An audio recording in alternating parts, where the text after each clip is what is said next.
Welcome back to The Price of Business. I'm your host, Kevin Price, talking to you about you and your business. I want to talk a little bit about, some of the things that busy CEOs are doing out there to manage their time better with how busy our lives are. It seems like with all this technology designed to make life simpler, it somehow gets more complicated. I've got Paul Carroll as our guest. He's a principal with a company called, I think it's eWealth Management. Is that Efficient Wealth Management? Efficient Wealth Management. There you go. These are the kind of questions a professional would ask before the segment began. But anyway, we're going to spend a little time with him, talking a little bit about his practice, about his firm, what he does to manage a busy life. And being in wealth management obviously has a lot of work related in that area, taking care of clients in one of the most difficult economies in any of our lifetimes. But in addition to that, he's somewhat of an evangelist at what he does with your own video podcast that you do to try to get sound principles out. And so it sounds like you designed a life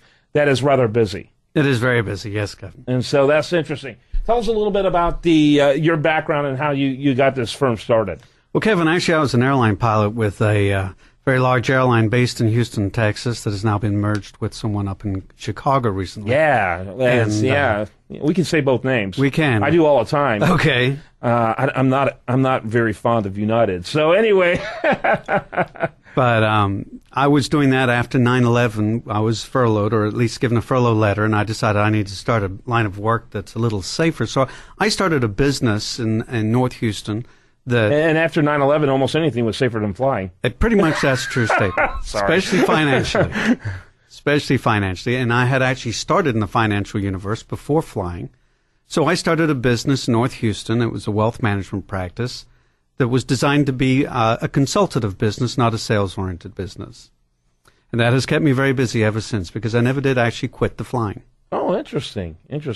But you are out of flying now.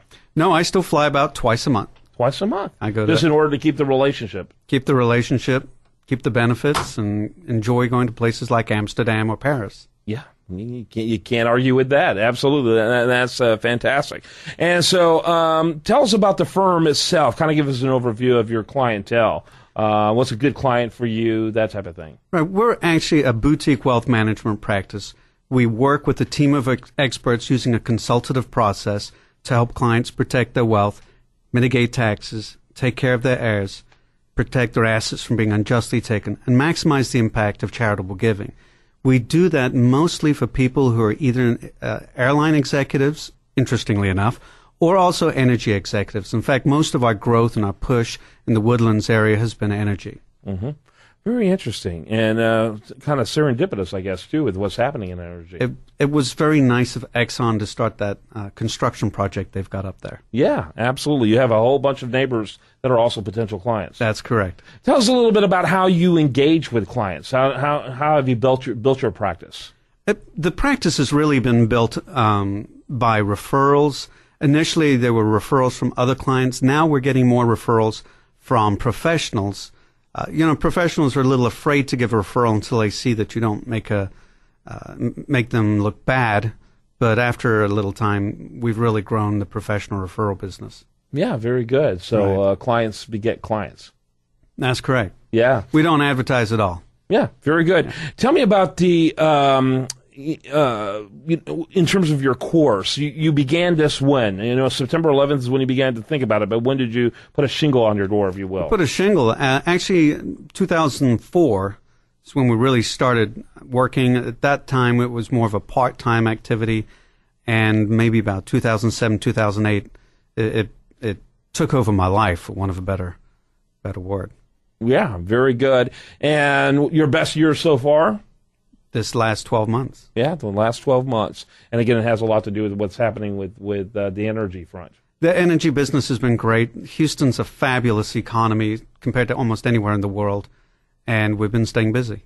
Yeah, where are you from originally? I was born in Dublin, Ireland. Yeah, I kind of hear a hybrid accent there right. that I'm having a hard time wrapping my brain around, so that explains plenty right there. And but you're an Aggie.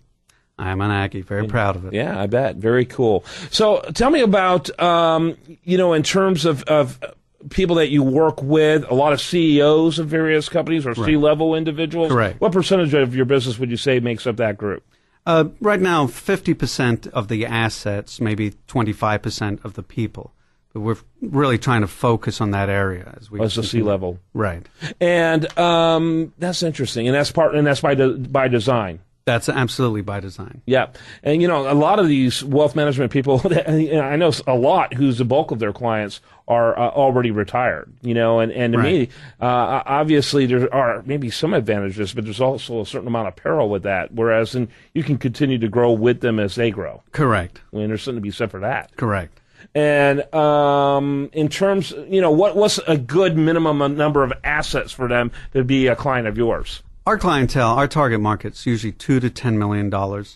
We've really spent a lot of time working with business owners of small support businesses in the energy industry up in the Woodlands area. Mm-hmm.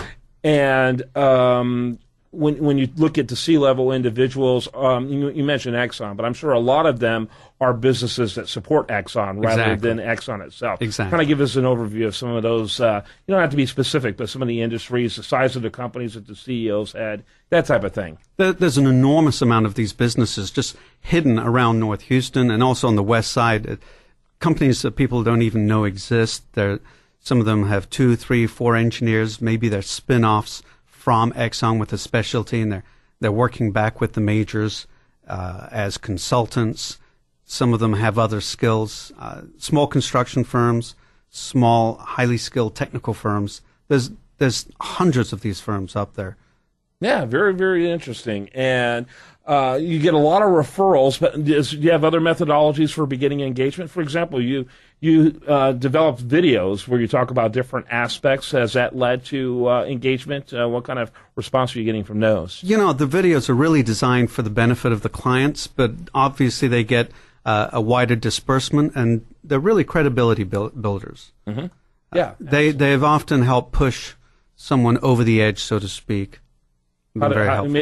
Basically position you as an authority. Correct. Yeah, which is always a good idea, and harder to do now than ever in some ways, because all of a sudden media has become so common. You know what I'm saying? Everyone has that, and so it's a kind of a strange state of affairs that with so much media, it actually has almost diluted the value of media. Right.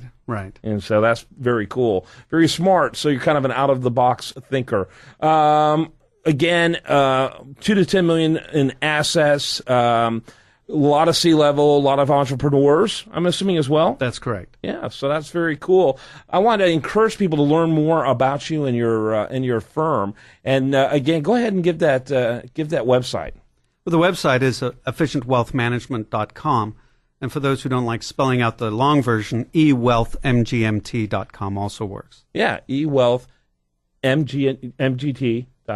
Correct. MGMT.com. There you go. Yeah, I can't spell without my vowels. But anyway, thanks for being with us. Or it may just be easier for efficientwealthmanagement.com. Then you won't have to worry about your vowels. You just throw them all in there. And a very nice site. Good to see you. Enjoyed having you on. Thank you, Kevin. All right. Do you want to remind you best content here? It shows up over there at usdailyreview.com. You're listening to The Price of Business.